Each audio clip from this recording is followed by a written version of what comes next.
뭔데? 내년에 시장 도지사 뽑잖아. 근데 중국인들도 투표권이 있어? 내년에 지방선거 6월이니까 이제 정말 얼마 안 남았지. 놀랍게도 우리나라는 지방선거부터 영주권이 있는 외국인들에게 투표할 수 있는 투표권을 줘. 영상을 하나 볼까? 이건 지난 지방선거 때 한 정당이 안산에서 실제 유세를 하던 영상이야. 처음엔 가짜 아니냐는 의혹도 있었는데 AI 조작이나 가짜가 아닌 진짜 유세 영상이야. 우리나라에서 영주권을 받은 외국인들이 워낙 많다 보니 선거 결과에도 영향을 줄 수 있는 사이즈가 돼버린 거야. 그러다 보니 이렇게 중국인 영주권자들이 많이 있는 지역에선 중국어로 유세를 하고 다니는 건데, 우리나라 지자체장을 뽑는 선거에서 아무리 그래도 한국어도 못하는 사람들에게 투표권을 주는 게 맞는 걸까 하는 논란이 사실은 선거 때마다 강하게 일고 있어. 이 투표권을 갖고 있는 외국인 유권자가 몇 명인 줄 알아? 14만 명 정도가 되는데 이 중 중국인들이 몇 %일까? 글쎄. 놀라지 마. 무려 81%야. 우와, 진짜 많아.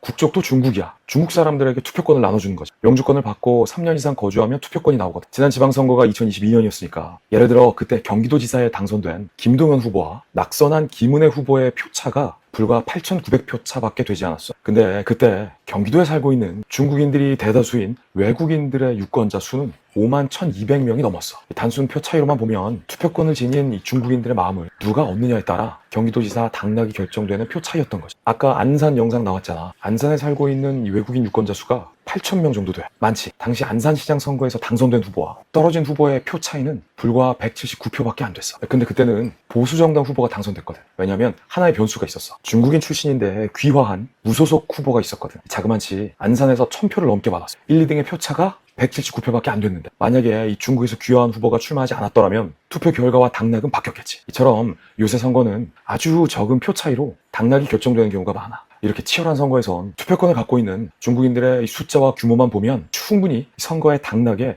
영향을 미칠 수 있는 숫자인 거야. 근데 이 선거가 2022년이었잖아. 3년이 지난 지금은 투표권을 지닌 중국인들의 수가 훨씬 더 많이 늘어났어. 아니, 그러면 누가 왜 중국인들한테 투표권을 준 거야? 이게 역사가 있거든. 외국인들에게 준 투표권의 기원은 1980년대 당시 일본에 살고 있었던 제일동포 68만 명의 일본 안에서의 법적 지위와 사회적 권익 보장에 대한 문제의식에서 비롯됐어. 당시 일본에서 태어나서 자랐다고 해도 일본에 귀화하지 않은 제일동포들이 많았거든. 근데 일본이 이들에게 투표권을 주지 않았던 거야. 따라서 자신들의 목소리를 직접 정치에 반영시킬 어떤 수단도 일본 내에서 갖지 못했던 거야. 그때 당시에 일본의 이 지방선거에서 투표권을 행사하는 게 우리 제일동포들의 오랜 염원이기도 했어. 여기에 가장 크게 관심을 가졌던 게 당시 DJ 정부였는데, 당시 DJ 정부와 일본 오부치게이조 총리가 만났는데 그 만남에서 당시 제일동포들의 참정권 논의가 심도 있게 논의돼. 하지만 당시 일본 자민당이 거세게 반대하고 나섰는데, 그때 논리가 한국에 살고 있는 일본인들도 투표권이 없는 상황에서 일본에 있는 한국 동포들에게 투표권을 주는 건 인정할 수 없다라는 외교적 상호주의 원칙을 내세워서 반대했던 거야. 자, 그러자 2005년 노무현 정부는 일본 정부가 제일동포들에게 투표권을 부여하도록 우리가 먼저 외국인 선거권을 부여하자라고 주장했어. 당시 야당이었던 한나라당은 아니, 그렇게 하면 안 된다. 일본과 협상을 해서 외교적 상호주의 원칙으로 투표권을 줄 거면 동시에 투표권이 되도록 해야지, 우리가 먼저 국적을 가리지 않고 외국인 영주권자들에게 참정권을 준다는 건 잘못된 정책이다라고 반대했어. 한나라당의 반대에도 불구하고 당시에 다수당이었던 열린우리당이 외국인들에게도 지방선거권을 부여하는 공직선거법 개정안을 통과시켜버렸어. 하지만 당시 열린우리당의 의도와는 다르게 일본 정부는 제일동포들에게 지방선거 투표권을 주지 않았어. 왜냐면 일본의 헌법, 공무원을 선정하고 뽑을 때 국민 고유의 권리다, 이 헌법에 막혀버린 거야. 결국 아직까지 일본은 일본으로 귀화한 사람에게만 투표권을 부여하고 있어. 아니, 그러면 우리만 투표권을 준 건데 그렇지. 다른 나라들도 중국인한테 투표권을 이렇게 막 줘? 아니, 전혀 그렇지 않다는 게 문제인 거야. 먼저 미국을 볼까? 이민자가 가장 많은 국가인데 2022년도에 외국인 영주권자의 비율이 가장 높은 주가 어디게? 글쎄. 뉴욕주. 이 뉴욕주에서 외국인 투표권을 인정해주자는 법안을 미국의 민주당이 발의했지만 미 공화당이 이 법에 반대하면서 헌법소원을 제기한 거야. 미국 법원에서 판결이 났고, 어떤 판결이 난 줄 알아? 어떻게 됐어? 위헌 판결이 났어.